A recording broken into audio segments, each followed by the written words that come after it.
Hi, I'm Bo Carnes. In this Unity course, I'm going to teach you how to build a massively multiplayer online game, or MMO, from scratch. While the game is small in scope, it will easily scale to hundreds of players. We'll be using SpacetimeDB as the database. SpacetimeDB provided a grant to make this course possible. It would be helpful if you had a little bit of Unity or C# experience, but it's not required to follow along. I'll teach you every step of the process. The game that we're going to be creating today is inspired by this game, agar.io, where you have to go around and collect these little dots, and the more you collect, the bigger you get. And you just want to get as big as possible, and there'll be other players because it's a multiplayer game that you're interacting with. You don't want one of the bigger players to collect you. If you get big enough, then you can collect the other. Oh, like here's a giant player. At least what happens when, see, it just collected me. So basically, it's just like a web game where you can play with hundreds of other players to cultivate mass to become the largest cell in the petri dish.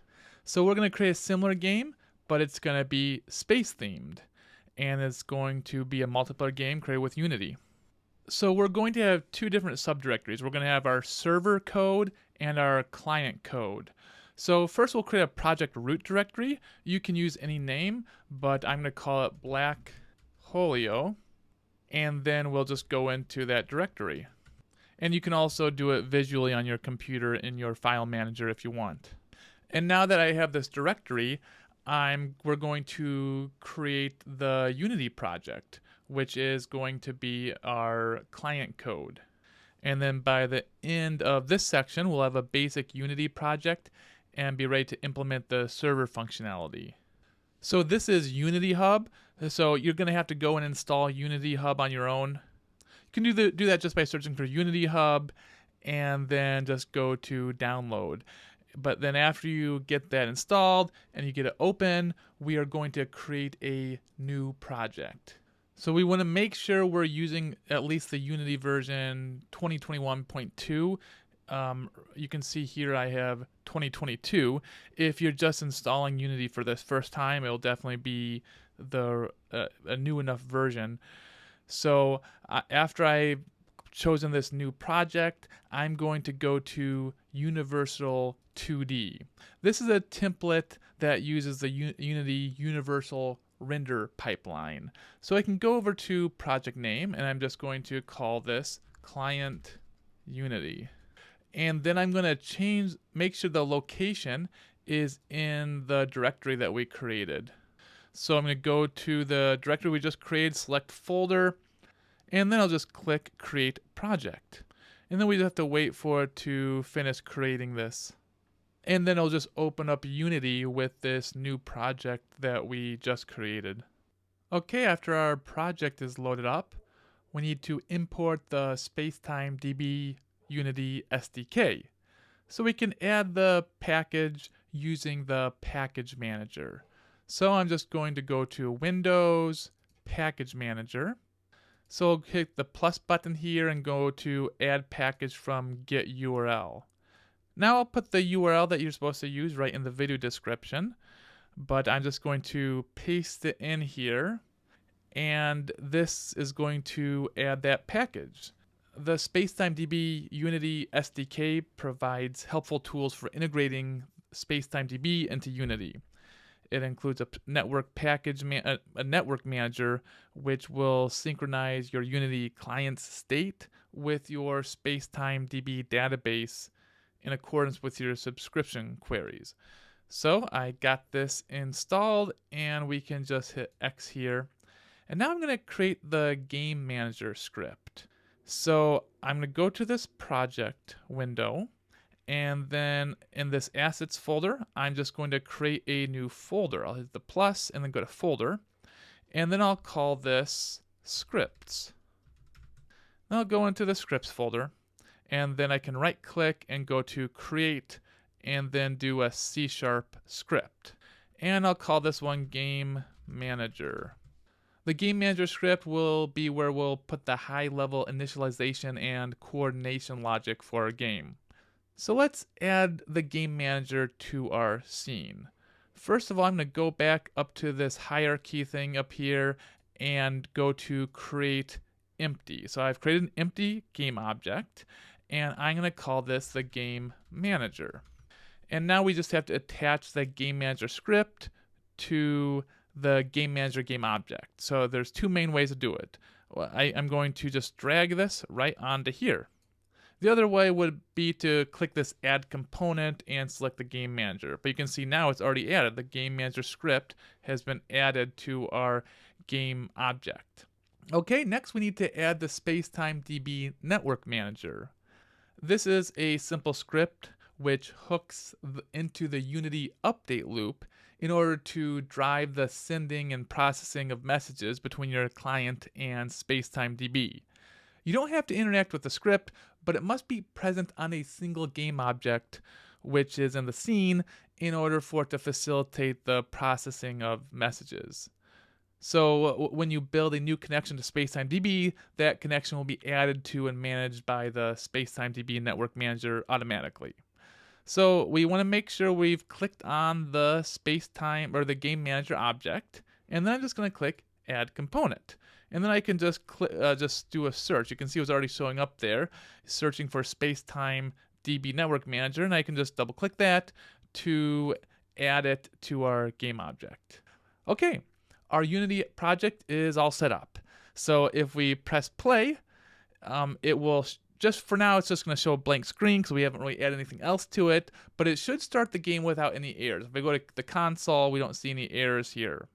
So now we're ready to get started on our SpacetimeDB server module so that we have something to connect to.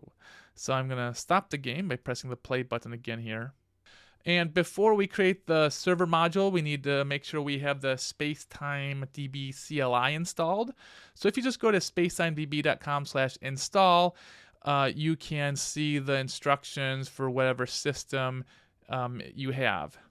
So now I have the spacetime install. I can run it from the command line. I could do spacetime start, and then we can see we've just started the database, and you can see it's listening at this port. But I'm just going to stop it for now, and we're going to initialize the SpacetimeDB server module project. So we have to make sure we're still in our Blackholio directory, and then we'll run a command to initialize the SpacetimeDB server module project. And we can actually do it with either Rust as the language or C#. So in this tutorial, we are going to be doing it with C#, but everything could also be done in Rust. So to initialize it, I'm going to do spacetime init, and then we'll specify the language, lang equals C#, and we could have done lang equals Rust if we wanted. And then I'm going to specify the folder, server-C#. So the command created a new folder named server-C# alongside our client-unity directory, and it sets up the SpacetimeDB server project with C# as the programming language. So I'm going to open this whole folder in Visual Studio Code, but feel free to use any code editor you like. So now that I have this open in Visual Studio Code, I'm going to go into the server directory, and then I'm going to find the lib.cs. And this is going to have basically some default code here, but I'm just going to delete everything because we're going to be writing it from scratch. So first, I'm going to add a basic import at the top of the file, and in the description, you can get a link to all the code for this. And the first thing I'm going to do is define a SpacetimeDB table. A table in SpacetimeDB is a relational database table which stores rows similar to something you might find in SQL. SpacetimeDB tables differ from the normal relational database tables in that they are stored fully in memory, so they're super fast to access, and they're defined in your module code rather than SQL. Each row in a SpacetimeDB table is associated with a struct type in C#. So let's start by defining the config table. This is a simple table which will store some metadata about our game state. So this code that I just added defines a normal C# struct with two fields. We have the ID and the world size. We've also added this line here, the table name equals config, public equals true. This is an attribute that we've added to the struct. This attribute signals to SpacetimeDB that it should create a new SpacetimeDB table with the row type defined by the config's type fields. This table attribute takes two parameters. We got the name field, which is the name of the table and what you will use to query the table in SQL. And the public field, this is basically a visibility modifier, which ensures that the rows of the table are visible to everyone. And this primary key attribute specifies the ID field that should be used as the primary key of the table. And note that the primary key of a row defines the identity of the row. A change to a row which doesn't modify the primary key is considered an update, but if you change the primary key, then you have deleted the old row and inserted a new one. Okay, next, I've defined a new spacetime type called dbvector2, and this is going to be used to store positions. The difference between the spacetimedb.type and spacetimedb.table, see this is the type, is that tables actually store data, whereas the deriving spacetime type just allows you to create a new column of that type in a spacetimedb table. So this dbvector2 is only a type and does not define a table. So now we can just store 2D points in the tables. Okay, now I'm going to create a few tables to represent entities in our game and add a few more tables to the end of this class. So this first one we have here, that's the entity table. An entity represents an object in our game world. We have decided, just for the purposes of this tutorial in this game, that all entities in our game should share some common fields. Like we have a mass and a position. And we can create different types of entities with additional data by creating new tables with additional fields that have an entity ID, which references a row in the entity table. And that's what we have next. So if I scroll down a little bit, we have this next one. So we have a circle entity, and then we also have a food entity. So here I'll make it so we can see both of these at once. So food does not have any additional fields beyond the attributes in the entity table. So the food table simply represents the set of entity IDs that we want to recognize as food. But you can see with the circle table, it represents an entity that is controlled by a player. We've added a few additional fields to circle, like this player ID here, so that we know which player that circle belongs to. Because remember, this is a multiplayer game, so there could be a lot of different players playing at once. Okay, next I'll create a table to store our player data. So I just added this at the end here. There's a few concepts I want to talk about here. First of all, we are using the unique attribute on the player ID field. This attribute adds a constraint to the table that ensures that only one row of the player table has a particular player ID. We're also using the auto-inc or auto-increment attribute on the player ID field, which indicates basically that this field should get automatically assigned an auto-incremented value. We also have an identity, a public identity. And this field uses the identity type.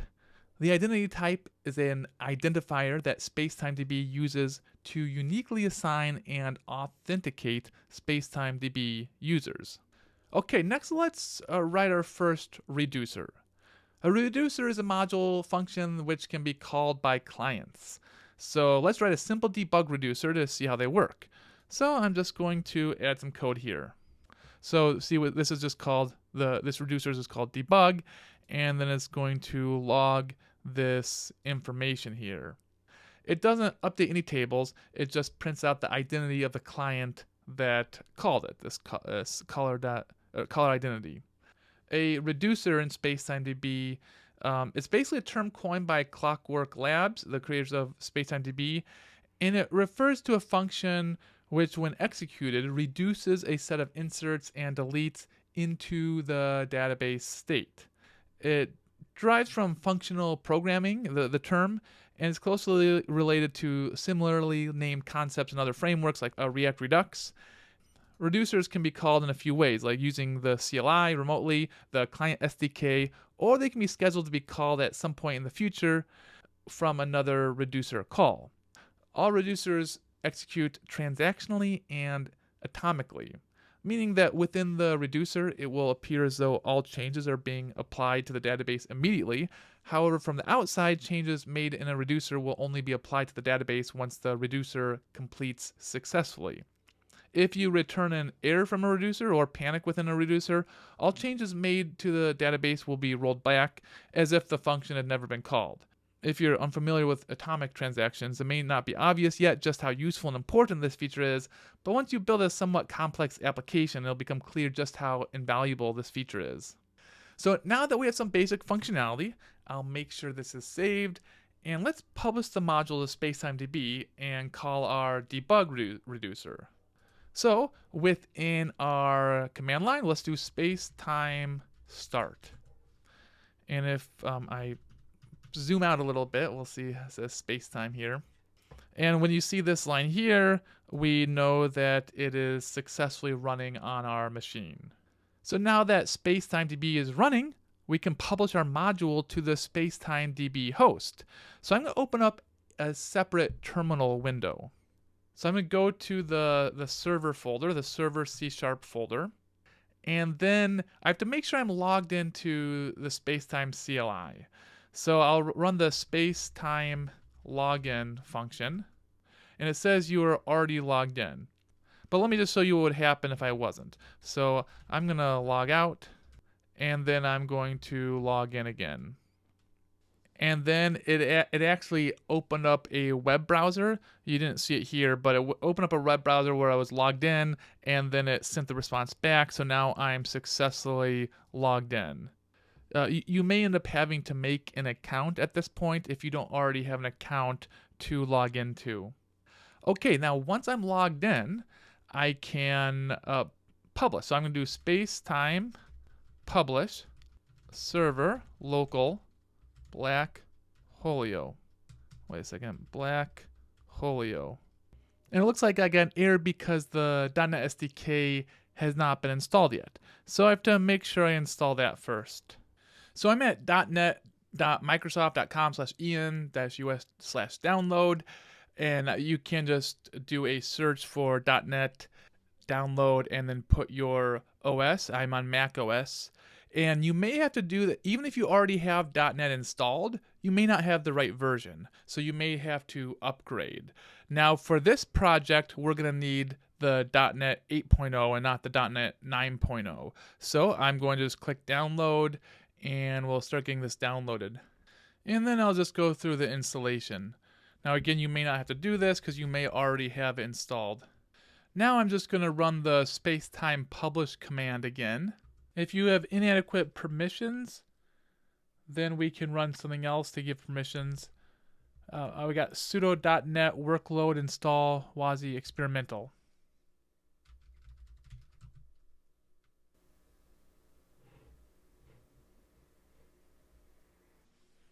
Okay, now we should be able to try the spacetime publish again, server local Black Holio. Okay, then after it's done, you should see this. Now it could be take a lot longer to install or to create, but once it's published, you will see it's uploading to local, publishing module, and then creating the new database with the name. Okay, now we should be able to use the spacetime command to call our newly defined debug reducer. So we'll do spacetime call Black Holio debug. Now it doesn't actually have any output, But we can see the debug logs by running spacetime logs blackholio. And then here we can see the reducer was called, and then it has the ID. So that worked. And I'm going to go over to my other terminal tab, and this is where the database is running, and you can see additional logs here. Now let's connect our client to our module. Let's start by modifying this debug reducer.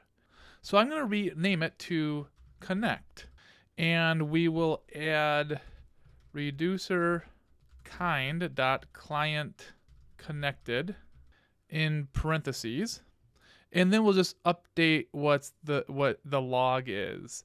So we'll just say just connected.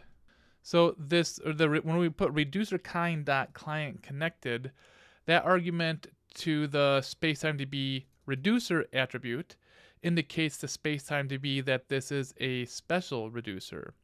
This reducer is only ever called by SpacetimeDB itself when a client connects to your module. SpacetimeDB gives you the ability to define custom reducers that automatically trigger when certain events occur. So this one was the client connected. That's called when a user connects to the SpacetimeDB module. And the identity can be found in the caller identity. Also, we could have done a reducer kind.init, which is called the first time you publish your module, and anytime you clear the database with spacetime publish and then delete data. Also, there's reducer kind.client disconnected, which is called when a user disconnects from the SpacetimeDB module. So now that we've made this update, let's publish the module again. So I'm just going to do just like before, spacetime server local blackholio. So let's try again with the word publish there. Okay, we got it published. And yellow just means it's a warning, but it's not really that bad. If it was red, then it would be something that would be preventing our program from working correctly. Okay, now it's time to generate the client. The Spacetime CLI has built-in functionality to let us generate C# types that correspond to our tables, types, and reducers that we can use from our Unity client. So let's generate our types for our module. We should still be in our server-C#. Let me clear this. So we're doing the command spacetime generate, and then we're specifying the language as C#, the output directory as client-unity/asset/autogen. Now the name of the directory, autogen, it really could be anything, but we're just choosing it to call it autogen. Okay, build finished successfully, generate finished successfully. Now this is going to generate a set of files in the client-unity/asset/autogen directory. So let me show you that. And these files are going to contain the code-generated types and reducer functions that are defined in the module, but usable on the client. It's also going to generate a file in this _globals directory with a type-aware DB connection class. We'll use this class to connect to the module from Unity. At this point, there should be an error in the Unity project. I'm going to go back over to Unity. It's going to compile, and then we see this error. This is a known issue with Unity and C#9, and we need to insert some new code into our Unity project. So I'm going to go to the client Unity, and then I'm going to go to the assets, scripts, and then the game manager.cs. And then at the bottom, I'm just going to insert this namespace.system.runtime.compile service, and then the is external init. Now, that's just going to fix this bug, which it will hopefully be resolved in Unity soon. So if I go over back to Unity, it's going to compile, and we no longer have that error. Okay, it's time to connect to the module. So let's go back over to VS Code. I'm still in the gamemanager.cs file, and we're going to set up Unity to connect the Unity client to the server. So let me just add a few more imports here. Import SpacetimeDB, import SpacetimeDB.types. And then I'm going to update this game manager class, and then I'll talk about it. So here we're going to configure the connection to the database by passing it some callbacks in addition to providing the server URL and the module name to the connection. When the client connects, the SpacetimeDB SDK will call the handle connect method, allowing us to start up the game. So we can see that we create some variables here. We got on connected, on subscription applied, border thickness, border material. We're just setting up all these variables to use: instance, local identity, con, and then we have start, which will be called when the game starts. And we'll be setting up some more variables. And then we need to register our callbacks and specify a SpacetimeDB server URI and module name that we set above here. Then here, if there's already an auth token stored in the Unity player prefs, we can use it to authenticate the connection. And then you can see we're building the connection that will establish a connection to the SpacetimeDB server. So like I said earlier, the handle connect will be called when the client connects. And here we're building a subscription, and then we're calling the subscribe to all tables to subscribe to all data in the database. This will cause SpacetimeDB to synchronize the state of all our tables with our Unity client's SpacetimeDB SDK's client cache. You can also subscribe to specific tables using SQL syntax, like select star from my table. And if we go down, we can see we also are going to handle errors. We handle disconnection,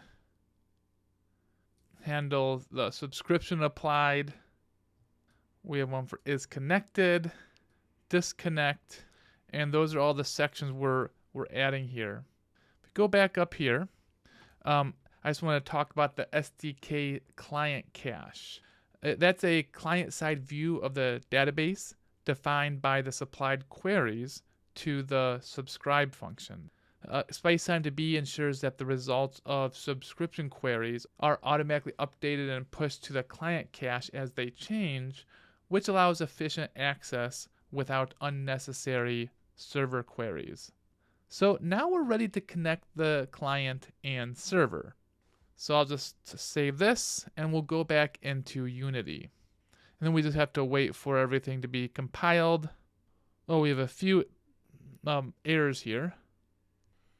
No, there's one more import I forgot to add, which is just using system. So let's save that, and then we'll compile the scripts here. Good, that takes care of our errors.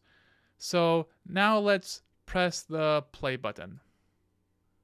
Okay, connecting is connecting to our database. Connected and subscription applied. That means everything worked as expected.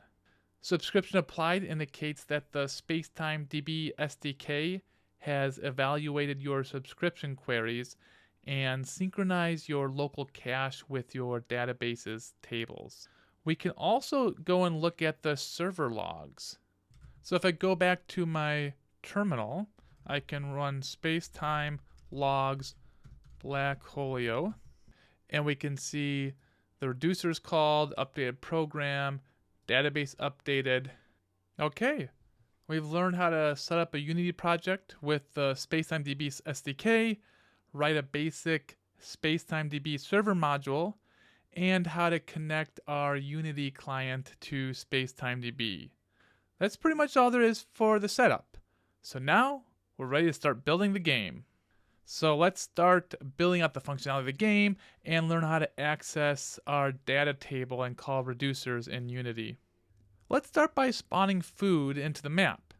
The first thing we need to do is create a new special reducer called the init reducer. SpacetimeDB calls the init reducer automatically when you first publish your module, and also after any time you run the publish --delete data. It gives you an opportunity to initialize the state of your module before any clients connect. So let's make sure we're in our server. We're not updating our client. We're updating our server. We're on the lib.cs file. And then right above where it says the connect reducer, we already have the connect reducer. We're going to add the init reducer. So we see it's going to log initializing, and it's going to insert a config of new config world size 1000. This reducer also demonstrates how to insert new rows into a table. We're adding the single config row into the config table with the insert function. Now that we've ensured that our database always has a valid world size, let's spawn some food onto the map. So let's add some more code. We'll go to the end of the module class. So let's add some new code. We'll go all the way to the end here, all the way to the end of our module class.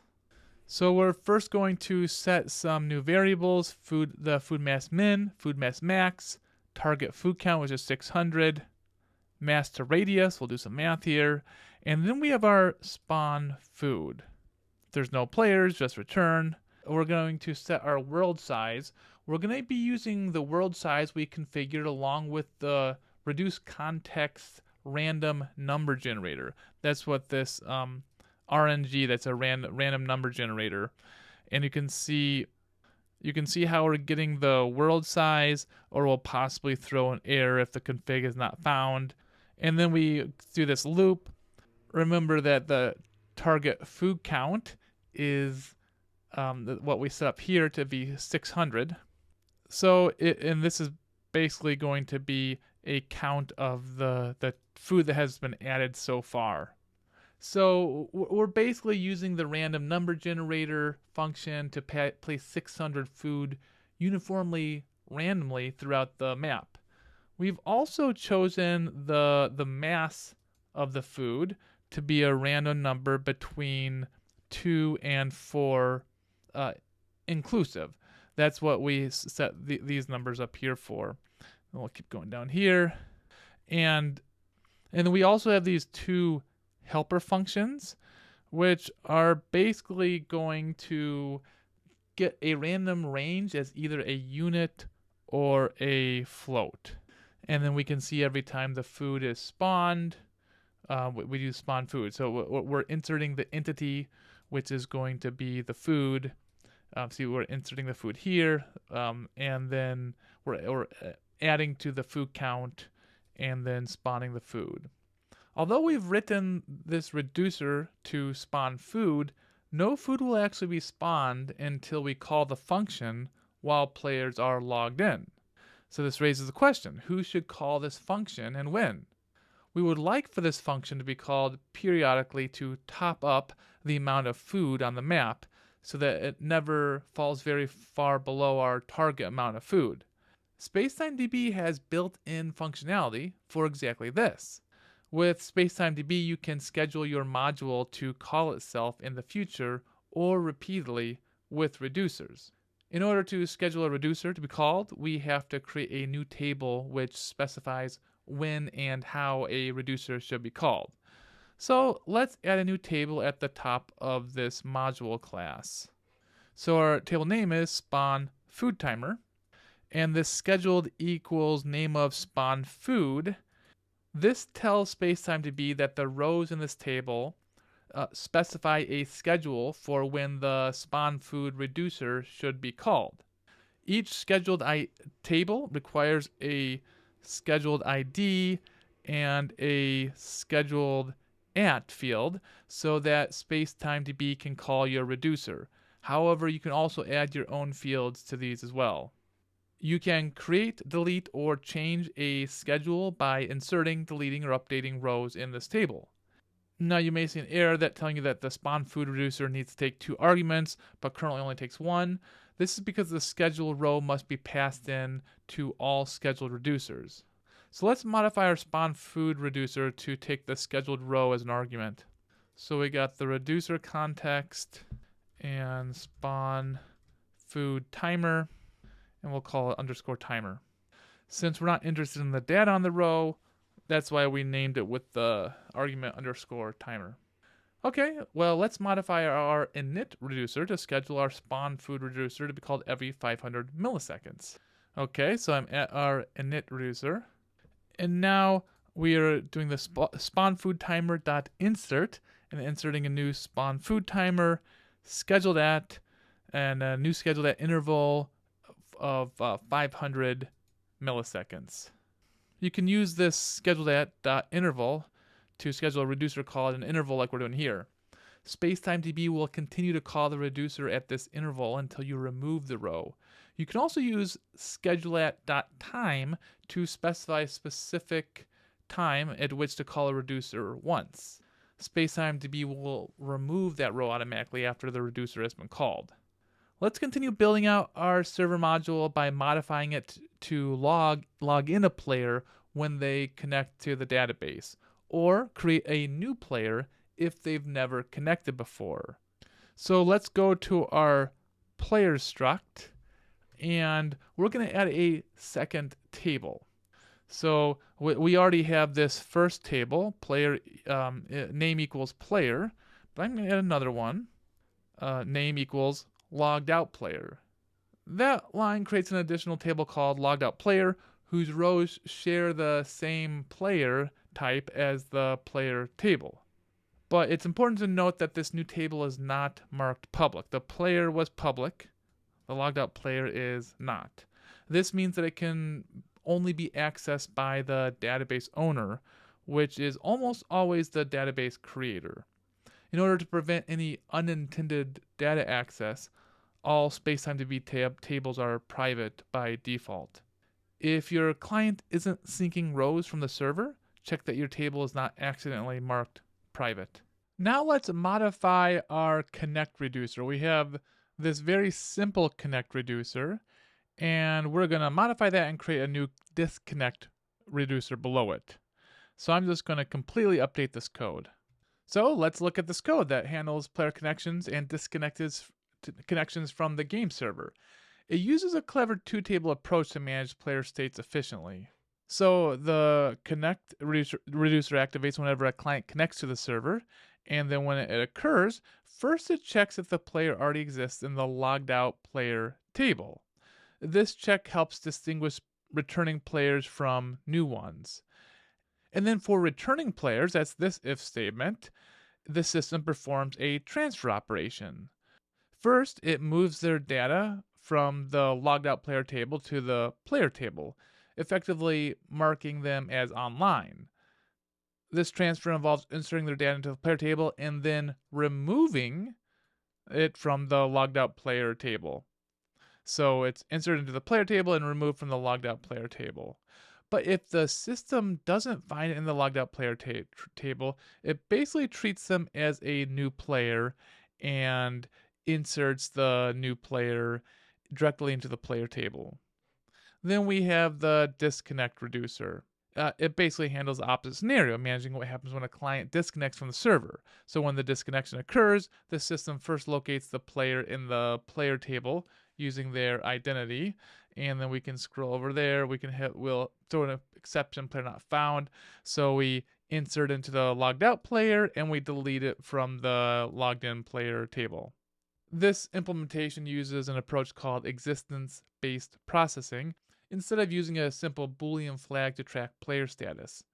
While it might initially seem more complex than using a Boolean logged in field, this design offers several advantages. From a performance perspective, this approach eliminates the need for a Boolean checks when processing players. When you need to work with online players, you simply access the player table directly. There's no need to filter through all players to find those who are logged in. This design also reduces the memory footprint of the player type, which can improve cache efficiency in the application. The two-table approach also brings clarity to the code base. A player's status is immediately clear based on which table contains their data. There's no need to check flag values or maintain additional state information. This clarity extends to queries as well. Finding all online players is as simple as reading the player table, with no additional filtering required. This shows the principles of data-oriented design, where data organization is structured around access patterns and performance considerations. By organizing the data this way, the code naturally supports common operations while maintaining high performance and clear semantics. This approach is particularly valuable in game development, where performance and clear state management are very important. Now that we've got our food spawning and our player set up, let's create a match and spawn player circle entities into it. The first thing we should do before spawning a player into a match is give them a name. So let's go to the end of our module class, and I added some code. First, we have a new variable, start player mass, which is 15, basically the size of the player, and the intergame reducer takes one argument, which is basically the player's name. We can use this name to display as a label for the player in the match by storing the name on the player's row. So we're logging created player with name, and then we are finding that player and then storing the player's name. And then we are updating the player with that's going to have the name. And then we have the spawn initial circle. So we are going to spawn some circles for the player to control now that they are entering the game. To do this, we choose a random position. So we have the spawn player initial circle with the player ID, and then we have the random number generator. We're going to get the world size, just like that. We got the starting player mass, and here's is where we're getting a random position within the bounds of the arena to create a new player entity and corresponding circle row.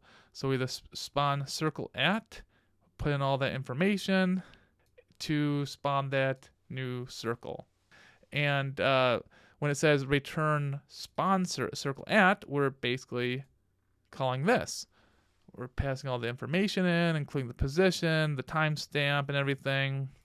And this is where we are creating a new entity, and then we are inserting a new circle, which is basically how we're setting up the player, and that gets returned. Now let's modify our disconnect reducer. So let's go back up to where it's the disconnect reducer. We are going to modify it so it removes the circles from the arena when the player disconnects from the server. So first we're going to get the player here. We're going to remove any circles from the arena. So circle.playerID.filter, we're going to get that player ID. So for each circle that's associated with that player, we're going to get the entity ID, and then we will do the entity ID, delete the entity ID, and then we're also deleting the circle. And then we are inserting the player into the logged out. This is same as before, or it becomes logged out. And now not a player anymore. Okay, I'm going to save that. Now we can publish the new module to SpacetimeDB. Okay, now I'm going to finally publish the new module to SpacetimeDB with this command. First, I'll have to make sure I'm in the server directory, spacetime publish -- server local /holio -- delete data. Deleting the data is optional in this case, but in case you've been messing around with the module, we can just start fresh. And so it's going to make sure I'm okay with destroying the module, destroying the data. I'm going to put yes. Okay, it's published. Now let's create the arena. We've set up our server logic to spawn food and players. So now we want to develop our Unity client to display what we have so far. So I'm back in the client Unity directory in GameManager.cs. So I'm going to add a few methods to this class. Let me go to the end here and make sure I'm still in the Game Manager class. And I've added two methods, set up arena and create border cube. So basically this is the game area that we're playing in. It takes the world size and it's gonna call this create border cube 4 times. passing in basically 2 arguments, which is the position that's here. That's going to calculate it. And then the scale here. And you can see we have the north, south, east, and west sides. And then here, basically, we are creating a primitive cube object. We're calling it border. We're specifying the local scale, the position, and then the material here. So let's go to our handle subscription applied method. So here is where we can now call our setup area method. What was I saying? Arena before? Area.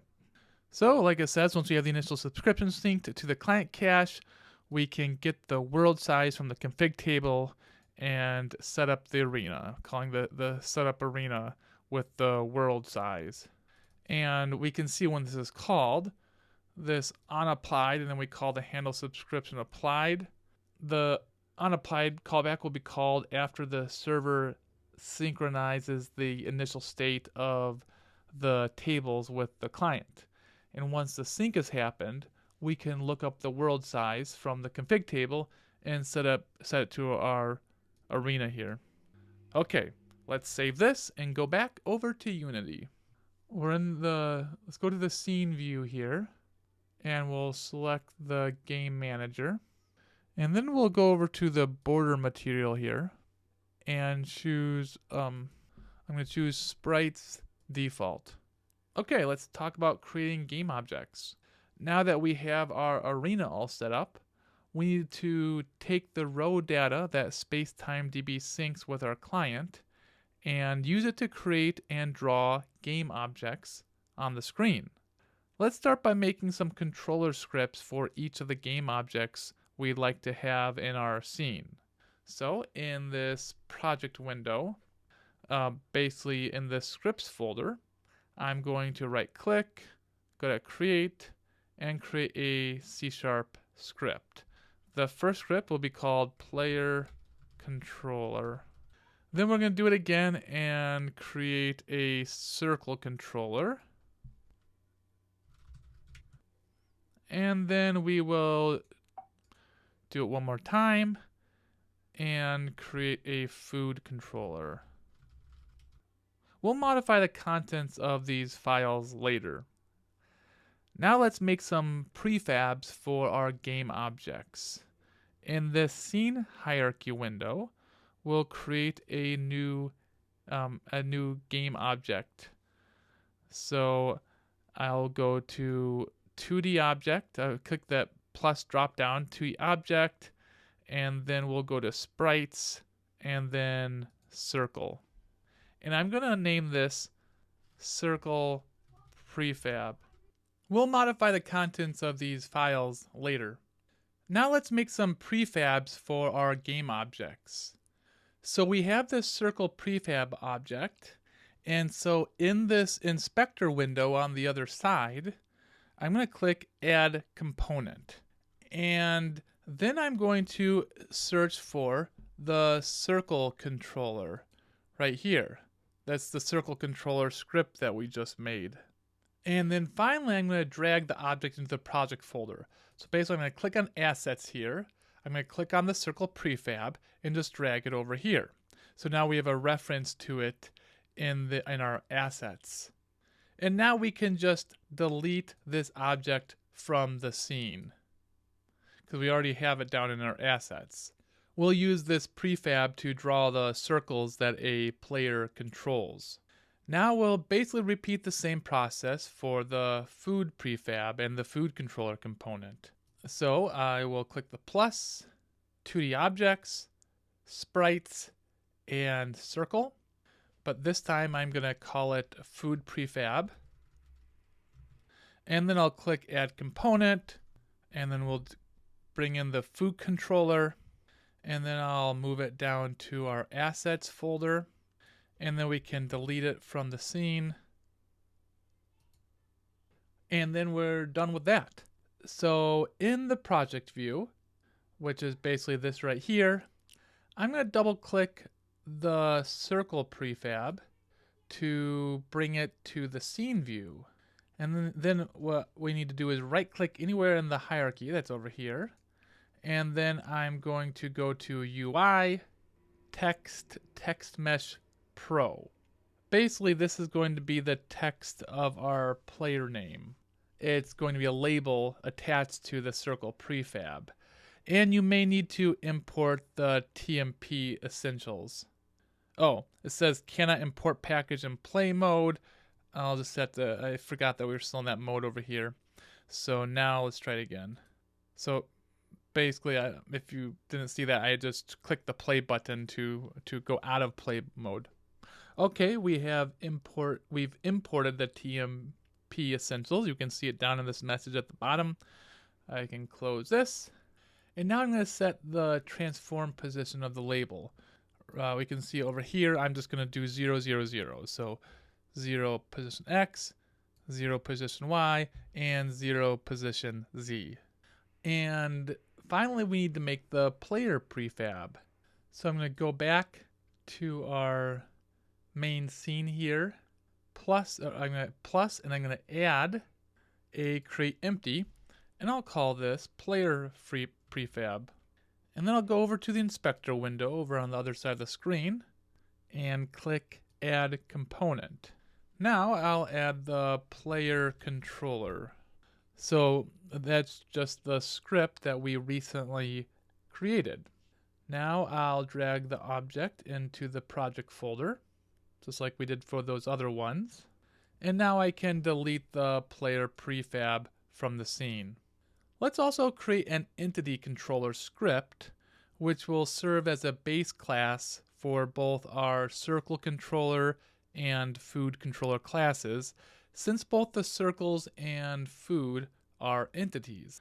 So I'm going to go to the scripts folder. I'm going to create a new C# script, and this is going to be called entity controller. So now I'm going to open it. I'll basically just go back over to Visual Studio Code, and then we can go to the entity controller.cs, and I'm just going to select all the code and paste in the code. Remember, we do have all the code in the description here. This is going to provide some helper functions and basic functionality to manage our game objects based on entity updates. So we just have all of our imports, very similar to our game manager here, except we now have the visual scripting. So we're setting the lerp duration, the shade color property, and then we're going to have an entity ID. But really the basic helper functions are the spawn, which is going to find the entity ID that we're spawning and getting the lerp start position. So we have a lot of variables that we're creating, including we have the lerp duration sec, the lerp start position, the lerp target position. So one notable feature is that we linearly interpolate, or lerp, between the position where the server says the entity is and where we actually draw it. This is a common technique which provides for smoother movement. I'll check out, if you're interested in learning more about that, I'll put a demo a link to a demo in the description. But I'm not going to go into all the details on how it works in this course. But basically, we have we can spawn, we can set color by setting the color here, and on entity updated, basically we are going to be switching a new position. On delete, we destroy the object, and update, we're going to interpolate the position and scale. Then we have some helper functions to convert the mass to scale, mass to radius, and mass to diameter. Now, at this point, we are going to have a compilation error. If I just save this, and if we let it compile, we're going to see a compilation error here. That's because it says we cannot convert type SpacetimeDB.types.db vector2 to Unity Engine.vector2. So to fix this, let's also create a new extensions.cs script. So I'm going to go to create C# script, extensions, and make sure I spell it right. And then I'm going to go into that script, and I'm just going to paste in the code. So this is going to help with converting the different types of vector2s. It basically just allows us to implicitly convert between our DB vector2 type and the Unity vector2 type. Okay, now let's open the circle controller script and we'll update this. So for a lot of these scripts, it was just default, but we're going to put in the new script. So basically at the top, we are just defining some possible colors for our circle. We've also created a spawn function right here, which takes a circle, the same type in our circle table, and a player controller, which sets the color based on the circle's player ID, as well as setting the text of the circle to the player's username. Note that the circle controller inherits from the entity controller and not mono behavior. And then we also basically have the spawn and then the on delete here. Okay, now let's go into food controller, and I'll replace some code for the food controller. Again, we set some colors, and then we spawn the food, and we set the color of the food. Now let's go to the player controller script. Again, I'm just gonna delete everything that's already in here. So here we are defining how often we want to send updates to the server, 20 times per second. And then we have some important properties. I'm going to fix this indenting. So we have these properties here. The local property is a static reference to the local player's controller. Think of it as a way to easily access the player's controller from anywhere in the game. And then we got some more read-only properties that give us quick access to the player's username, how many circles they control, and whether this is a local player. The initialize function, or the initialize method, is called when the player first joins. It's going to set up the player's ID, and if this is a local player, it sets the static local reference. And then we have a method for destroying the function, and it will destroy any circles if we have them. Now let's look at circle management. So we have the on circle spawned and on circle deleted. These methods handle when circles are created or destroyed. These methods handle how the circles are created or destroyed. So we add a circle or remove the circle. And then we have the total mass. You can see it says if entity is being deleted, the same frame that we're moving, we can have a null entity here. And the center of math method is pretty interesting. It calculates the weighted center point of all the player's circles, which is used for camera focusing and movement calculations. And then we have the on GUI. It's going to display the player's total mass on screen, but only for the local player. And then we just got some stuff for testing down here. Okay, now I'm going to create another script, and this is the prefab manager. This script we can use as a factory for creating prefabs. So let's go over to the code of our prefab manager, and I will paste in some new code. So we can create some different variables here. Basically, this is using a singleton pattern. We have one static instance and that we can access from anywhere. We also have the public fields for our prefabs, the circle, the food, and the player prefab. We'll set those up later in the Unity inspector. Now we have awake. This runs when the game starts and sets up our singleton instance. Then we have the circle controller. We can show more of it here.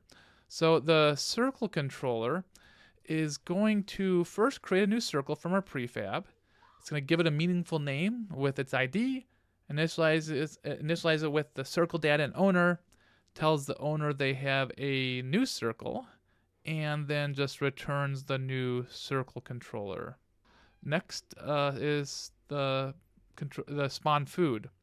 It's similar to the previous one, but simpler. It creates new food for our prefab.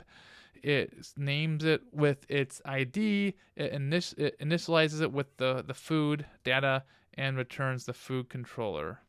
And the player controller basically uses the same format. And this basically centralizes all our spawning logic in one place. Okay, now back in Unity, in the scene hierarchy, we'll click on Game Manager and add component and add the prefab manager. We'll add the script as a component, and then we'll drag. So we have circle prefab, food prefab, player free prefab. We're going to add the prefabs we created earlier into the slots. I'm going to go to Assets, and then here's the circle prefab, and then we're going to drag in the food prefab, and then I'm going to drag in the player prefab right there. Okay, now I'm going to make sure the scene is saved. Time to hook up the data. We've now prepared our Unity project so we can hook up the data from our tables to the Unity game objects and have them drawn on screen. So let's go back to our code. I'm going to close some of the ones that we don't need anymore. And right now, we are going to be working with the game manager. Remember, the game manager is under the client-unity, scripts, and then the game manager. So we're going to add a couple of dictionaries to the top, which we'll use to hold on to game objects we create for our scene. So basically, right before our DB connection, or right after our DB connection, I'm adding these two lines. So we have this dictionary of entities, and then another dictionary players. Now let's add some callbacks when rows change in the database. So let's go to the handle connect method, and we'll add all these lines here. So we'll add the circle on insert, circle on update, circle on delete, food on insert, player on insert, player on delete. And now for all these, we're going to actually have to add the implementations for these callbacks to this game manager class.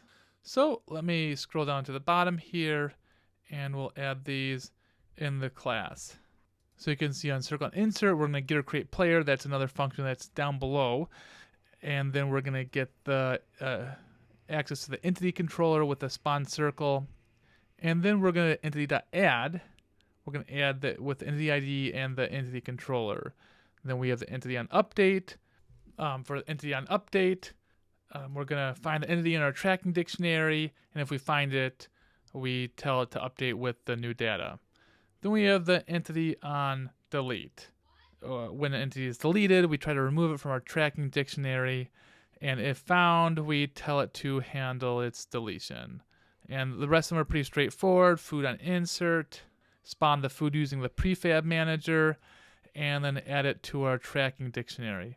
Player on insert, we just call the player, get or create player with the player, which we'll be covering soon. Player on delete. Basically remove the player and destroy their game object. And then here's that get or create player that I was referencing. It's a method that tries to find an existing player controller, and if not found, it creates a new one and adds it to our tracking, and then it returns the player controller either way. All these methods work together to handle our game's state changes. Okay, I'm going to save this. And one of the last steps is to create a camera controller to make sure the camera moves around with the player. So I'm going to create a new script. Make sure I'm in the scripts folder. And then I will create a C# script called camera controller. And I've added that to the project. So let's go back to Visual Studio Code. And then I'm going to open up the camera controller file. Let's see, where's that at? Okay, and now I'm going to update it with the new code. So first we have the world size to keep track of how big our world is. And the main work is going to happen in the late update method. We use late update instead of update because we want the camera movement to happen after all the other updates. So first we calculate the center of our arena. Then we handle different camera positioning scenarios. So if there's no local player or we're not connected, the camera stays in the middle of the arena. Next we handle the player following. This part first gets the center of mass of all the player circles, If we have a valid center, move the camera there. If not, return to the arena center. Notice how we keep the same Z position, which is -10, throughout. And if not, we return to the arena center. And finally, we handle camera zooming. This section right here smoothly adjusts the camera zoom level. The lerp function gives us a nice smooth transition instead of jumping directly to the new size. Then we have the zoom calculation that we use in the target camera size here. The camera size is determined by 3 factors. The base of 50, additional size based on the player mass up to 50 or more, and then extra zoom when the player splits up to 30 or more. This will create a dynamic camera that will stay centered on the player, zooms out as the player gets bigger, zooms out further when the player splits, smoothly transitions between different sizes, and falls back to a default position when needed. So it's basically an example of how to create a responsive camera system that adapts to player state and provides smooth transitions for a better player experience. So I'm going to save that, and we'll go back over to Unity. Now we need to add our camera controller as a component to the main camera. So I'll click main camera, and then I'll go to add component, and I'll just search for camera controller. Now anytime you're searching for a component, it's not showing up on there, it could be a sign that there's some sort of bug or error. Let's go to the console. Okay, we have some problems. This is actually in our game manager. So let's go back over to our game manager. And I didn't do a mistake. When I added this code, I was supposed to remove this underscore from up here because now this con is supposed to correspond to these here. So let me save that, and we'll go back over. It's going to compile, and then we'll see if the errors go away.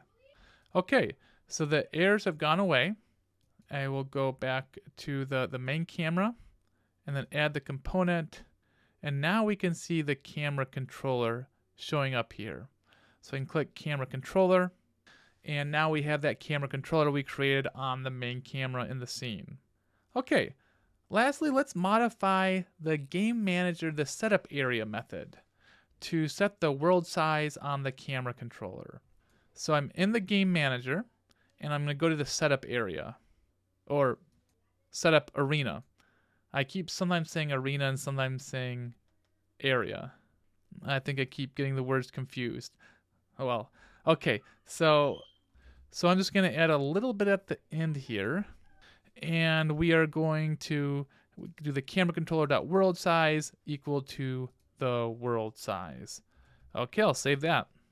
At this point, we may need to regenerate our bindings using a command in the terminal. So I'm in the server C# directory, and then we have spacetime generate, language C#, and then the output directory. This is basically the command we did before. So I'll do that. Okay, we're almost done. The last step is to call the intergame reducer on the server, passing in a username for our player, which will spawn a circle for our player. So we're going to call the intergame reducer from the handle subscription applied callback. So we have the handle, here's the handle subscription applied in our game manager, which is in our client scripts folder. And then I just added this line, reducers.intergame, and I call it with the name Bo. Okay, we can now try out the game. I'm going to save this. We'll go over back to Unity, go to the console to make sure there's no errors. Good, its warnings are fine. Okay, now you just have to make sure to run spacetime publish again to publish the module. And then after it's published, and then I do want to proceed to destroy, And then after it's published, I can just go and press the play button and we can try this out. Okay, we can now see our player circle with its username surrounded by food. So that's pretty cool. Just see it surrounded by food, but obviously there's a problem. We can't even move yet. So now let's figure out how to get the player moving and interacting with food and other objects. So we're really close to having a working game. All we have to do now is modify our server to allow the player to move around and to simulate the physics and collisions of the game. So let's start by building out a simple math library to help us do collision calculations. So I'm going to go back to my server folder, and I'm just going to create a new file called math.cs. So this code just defines a custom 2D vector structure for use with SpacetimeDB. So we have the type, which basically says that this is a type that SpacetimeDB needs to handle. It's a struct rather than a class. And then we see it's partial, meaning it can be split across multiple files. We're defining the x and y coordinates. And then this is a constructor, so we can easily create a new dbvector2 by just passing in the x and y coordinates. And then we just have some different helper methods, like magnitude. This is going to give us the length of the vector using the Pythagoras theorem. We have the normalize, which returns a vector pointing in the same direction but with length of 1. And then we have the operator overloading here. Basically, it's going to let us perform mathematical operations on vectors. It's similar to Unity's Vector2, but it's specifically designed to work with SpacetimeDB. It provides all the basic mathematical operations you'd need for 2D game physics and movement calculations. So now that we have this, we can actually go into the lib.cs and we can remove the vector2. We can remove the dbvector2 type. Okay, here it is. So we're not storing it in here anymore. And then also in this lib.cs file, let's add a new reducer. I'm just at the end of the module class. And then I have a simple reducer called update player input. This is a simple reducer that takes the movement input from the client and applies them to all circles that the player controls. Note that it's not possible for a player to move another player's circle using this reducer. And let's add another reducer here. Basically, we're scheduling a reducer to run every 50 milliseconds to move the player's circle around based on the most recently set player input. So first let's look at the table definition here. It creates a scheduled table that triggers the move all players reducer every 50 milliseconds.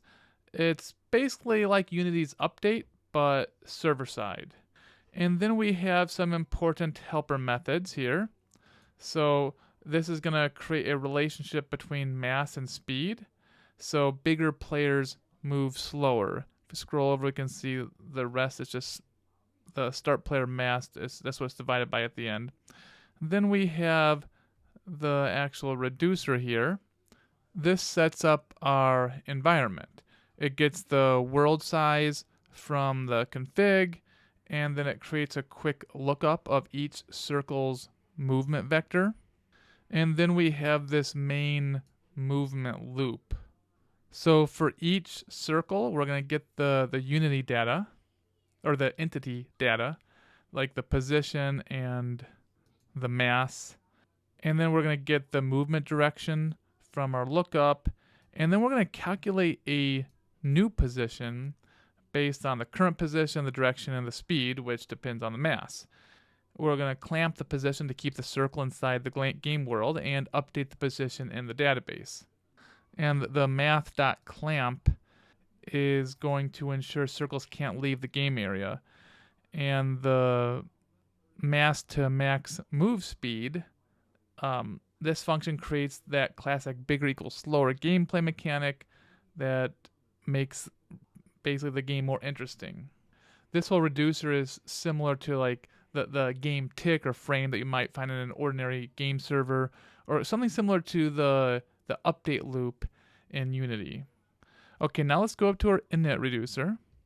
And so I'm going to add this code just at the bottom here. So this allows us to schedule the move all players reducer to run every 50 milliseconds. So I'll save that, and then I'll republish the module, and we'll delete the previous data, and then I'll regenerate the server bindings with the spacetime generate command. And just like last time we generated, we do have to delete the logged out player.cs file. So I'll just make sure to go to the autogen, and then we can scroll down to the logged out player.cs, and I can just delete that. That's basically a bug workaround. Okay, all that's left is to modify our player controller on the client to call the update player input reducer. So let's go to the player controller.cs, and then we'll just add an update function. So I'll go to the bottom here. So first it's going to check if it's a local player and the player has at least one circle to control. And then we have the input lock feature here. Basically lets players press Q to lock their movement direction, or press Q again to unlock it. So you can maintain a steady direction without keeping the mouse still. Then we have the main input processing. This code throttles the input updates to send updates frequency to prevent flooding the server, gets either the lock position or current mouse position. It calculates the direction vector, and if it's in the test mode, it uses the test input instead. And then it sends the direction to the server via the update player input reducer. So it basically creates a smooth control system. Let's test it. I'll save and go back over to Unity. And let me just restart the game here. Okay, I can move around. If I press Q, I can set the direction so it stays the same even though I'm moving my mouse. But if I press Q again, now it starts following my mouse. I still can't eat food yet. So, and if I go into the wall, I guess it does get stuck by the wall. So let's make it so we can eat food and grow our circle. You might think that could take a while to implement, but actually it's going to be pretty easy with SpacetimeDB. So I'm going to make an update to lib.cs. I'm going to add an isOverlapping helper function, which will do some basic math based on the radius. And we'll also modify our move all players reducer to loop through every entity in the area, to loop through every entity in the arena for every circle, checking each for overlaps. It may not be the most efficient way to do collision checking, but SpacetimeDB is very fast for this number of entities, so it will be still super quick. And sometimes simple is best. So basically I'm going to update our move all players reducer. So let's break this down just really quick. That is overlapping. It's going to calculate the square distance between entities, avoiding square root for performance. It's going to get each entity's radius based on their mass. It uses the larger radius for overlap detection and returns true if they're overlapping. And then for the updated move all players reducer, here's the new checking collisions part. So circles can eat food. Any overlap means the food gets eaten. The circle gains food that gain the food's mass, and then the food is removed from the game. And circles can eat other circles. They must be from different players. The smaller circle must be less than 85% of the larger circle's mass. And we get the 85% is from up here. We got the minimum safe mass ratio that we're using right here. The winner gets the loser's mass, and the loser circle is deleted. So this basically creates the classic gameplay loop. Eat food to grow bigger, avoid bigger players, hunt smaller players. Bigger is slower but more powerful, smaller is faster but more vulnerable. And that's it. We don't even have to update anything on the client. So I'm going to run spacetime publish again. Yes. And we didn't even have to update the client because our client's on-delete callbacks already handled deleting entities from the scene when they're deleted on the server. So SpacetimeDB just synchronizes a state with the client automatically. Let's test it out.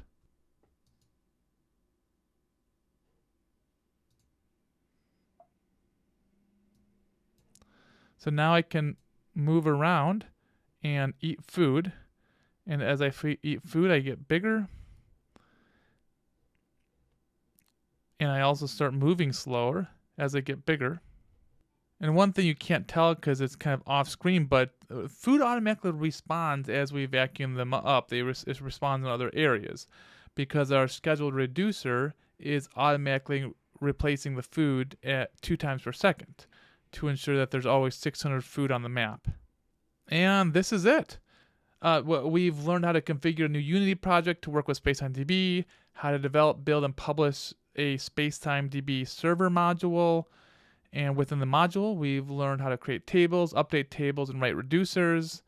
We've learned about the special reducers like client connected and init, and how to create scheduled reducers. We've learned how we can use scheduled reducers to implement a physics simulation right within the module. And we've learned how to view module logs, connect our client to the server module, call reducers from the client, and synchronize data with the client. And we've learned how to use all that synchronized data to draw game objects on the screen so that we can interact with them and play a game. We're kind of finishing up the tutorial now, and the game is obviously still pretty limited. Basically, the most important limitation is it just assumes your username is Bo, and it doesn't give you a menu or a window to set your username before joining the game. But since we don't have a unique constraint on the name column that allows us to connect multiple clients to the same server, even though we can't set our name yet, now you can continue working on this on your own and update it, but we can actually play this with 2 players.